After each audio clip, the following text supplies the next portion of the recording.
ಇದಕ್ಕೆ ಫಸ್ಟು ಒಂದು 10 ಬಾದಾಮಿ ನೆನೆಸ್ಕೊಂಡಿದ್ದೆ 2 ಅವರ್ ಮುಂಚೆ. ಇದನ್ನ ಮಿಕ್ಸಿಗೆ ಹಾಕಿ ಪೇಸ್ಟ್ ಮಾಡ್ಕೋಬೇಕು. ಒಂದು 6 ಹಸಿಮೆಣಸಿನ್ಕಾಯಿ ತೊಗೊಂಡಿದ್ದೀನಿ, ಇದನ್ನು ಹಾಕೊಂಡ್ಬಿಡ್ಬೇಕು. ಫಸ್ಟ್ ಇದು ಹಂಗೆ ರುಬ್ಕೋಬೇಕು, ಆಮೇಲೆ ಮೊಸರು ಹಾಕೊಂಡು ರುಬ್ಬಬೇಕು. ಇಲ್ಲಿ ನಾನು 100 ಗ್ರಾಮ್ ಮೊಸರು ತೊಗೊಂಡಿದ್ದೀನಿ. ಈ ಥರ ಸೋಸೋದಿರುತ್ತಲ್ಲ, ಟೀ ಸೋಸೋದು, ಇದಕ್ಕೆ ಹಾಕೊಂಡಿದ್ದೀನಿ. ಇದು ನೀರಂಶ ಎಲ್ಲ ಹೋಗಬೇಕು ಫುಲ್ಲು, ಅಂಕರ್ಡ್ ಆಗತ್ತೆ. ಇದು ಹಾಕೊಂಡು ರುಬ್ಬಬೇಕು. ಫಸ್ಟ್ ಇದು ರುಬ್ಬಾದ್ಮೇಲೆ ಇದು ಹಾಕೊಂಡು ನುಣ್ಣಗೆ ರುಬ್ಕೋಬೇಕು. ನೀರೇನು ಹಾಕೋದು ಬೇಡ. ನೋಡಿ, ಈ ಥರ ಪೇಸ್ಟಾಗಿ ನುಣ್ಣಗೆ ರುಬ್ಕೊಂಡಿದ್ದೀನಿ.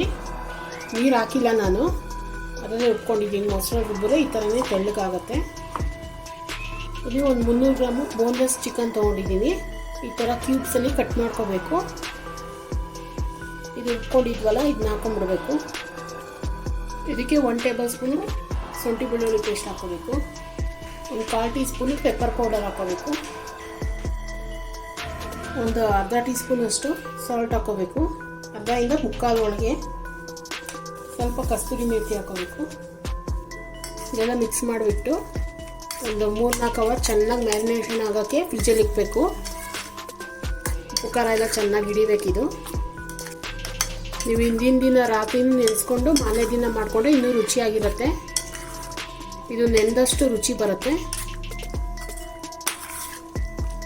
ಇದನ್ನು ಫ್ರಿಜ್ಜಲ್ಲಿ ಇಡಬೇಕು ಒಂದು 3-4 ಅವರು. ನೋಡಿ, ಇದು ಚೆನ್ನಾಗಿ ಮ್ಯಾರಿನೇಟ್ ಆಗಿದೆ. ಈ ಥರ ಬ್ಯಾಂಬೋ ಸ್ಟಿಪ್ಸ್ ಸಿಗತ್ತೆ. ಇವಾಗ ಇದಕ್ಕೆ ಚುಚ್ಕೊಂಡು ಹೋಗ್ಬೇಕು. ಈ ಥರ ಚುಚ್ಕೋಬೇಕು. ಒಂದು 4-5 ಪೀಸು ಚುಚ್ಕೋಬೇಕು. ನೋಡಿ, ಈ ಥರ ಎಲ್ಲನೂ ಇದೇ ಥರ ಚುಚ್ಕೊಂಡು ಹೋಗ್ಬೇಕು. ಇದು ಹೆಂಚಿಟ್ಕೊಂಡಿದ್ದೀನಿ. ಇವಾಗ ಸ್ವಲ್ಪ ಬೆಣ್ಣೆ ಹಾಕ್ಕೋಬೇಕು ಇದಕ್ಕೆ.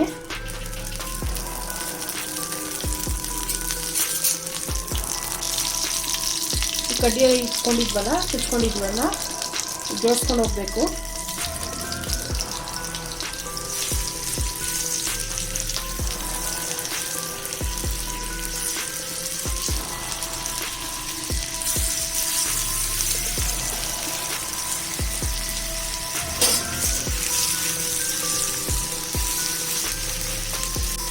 ಮೀಡಿಯಂ ಫ್ಲೇಮಲ್ಲೇ ಚೆನ್ನಾಗಿ ಬೇಯಿಸ್ಕೋಬೇಕು.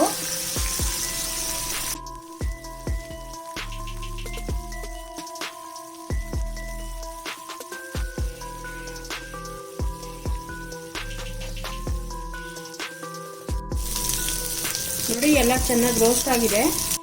ಇಲ್ಲಿ ಯಾವ್ದಾರ ಒಂದು ಹಳೆ ಬಟ್ಲಲ್ಲಿ ಕೆಂಡ ಹಾಕೋಬೇಕು.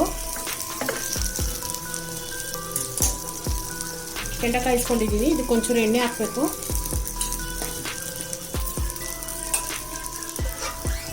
ತಕ್ಷಣ ಮುಚ್ಚಿಬಿಡ್ಬೇಕು. 1 ನಿಮಿಷ ಆಗೇ ಬಿಟ್ಟಿದೆ. ನೋಡಿ, ಇದೆಲ್ಲ ತಂದೂರಿ ಎಫೆಕ್ಟ್ ಕೊಡುತ್ತೆ. ಈ ಥರ ಸ್ಮೆಲ್ ಹೋಗುತ್ತೆ ಇದಕ್ಕೆಲ್ಲ. ರೇಷ್ಮೆ ಕಬಾಬ್ ರೆಡಿಯಾಗಿದೆ. ಬೇಗ ಆಗುತ್ತೆ, ತುಂಬ ಈಸಿಯಾಗಿ ಮಾಡ್ಕೋಬೋದು. ರುಚಿಯಾಗಿ ಕೂಡ ಇದೆ. ಈ ಥರನೇ ಮಾಡ್ಕೊಳ್ಳಿ ಮನೇಲಿ. ತುಂಬ ಚೆನ್ನಾಗಿ ಬಂದಿದೆ. ಜಾಸ್ತಿ ಮಸಾಲೆ ಏನಿಲ್ಲ ಇದರಲ್ಲಿ ಹಾಕೋದು.